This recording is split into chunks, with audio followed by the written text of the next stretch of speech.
சொல்கிறாங்க. அங்கே ஓரேபிலே நான் உனக்கு முன்பாக கன்மலையின் மேல் நிற்பேன், நீ அந்த கன்மலையை அடி, அப்பொழுது ஜனங்கள் குடிக்க அதிலிருந்து தண்ணீர் புறப்படும் என்றார். இப்படியில் அங்கே நம்ம ஓரேபில் நம்ம பார்த்துட்ருக்குறோம் இல்லையா, அந்த கன்மலை கிட்டத்தட்ட 50 அடி உயரமுள்ள கன்மலை. இந்த கன்மலையை தான் மோசே அடித்திருக்கிறாங்க. அடித்ததன் காரணமாக அந்த கன்மலையில் ஒரு பெரிய பிளவு ஏற்பட்டிருக்குது.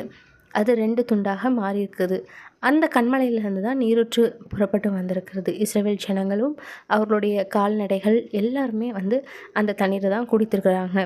இந்த கன்மலையில் தண்ணீர் வந்ததற்கான ஆதாரம் இருக்குதா அப்படின்னு நம்ம பார்த்தோம் அப்படின்னா நிச்சயமாகவே இருக்குது. எப்படி ஒரு கல் நதியில் இருந்து தண்ணீர் புரண்டு வருகிற அந்த காரணத்தினால எப்படி ஒரு சாதாரண கல் கூழாங்கல்லாக மாறுமோ, அதே போல் இந்த கன்மலையிலிருந்து தண்ணீர் வந்தது. அதனால தான் இந்த கல் எப்படி ஒரு கூழாங்கல் இருக்குமோ அதே போல் ராக் எரோஷன் அப்படின்னு சொல்லுவாங்க. அதாவது தண்ணீர்னால அந்த அரிப்பு ஏற்பட்டு இந்த கன்மலை இந்த மாதிரியான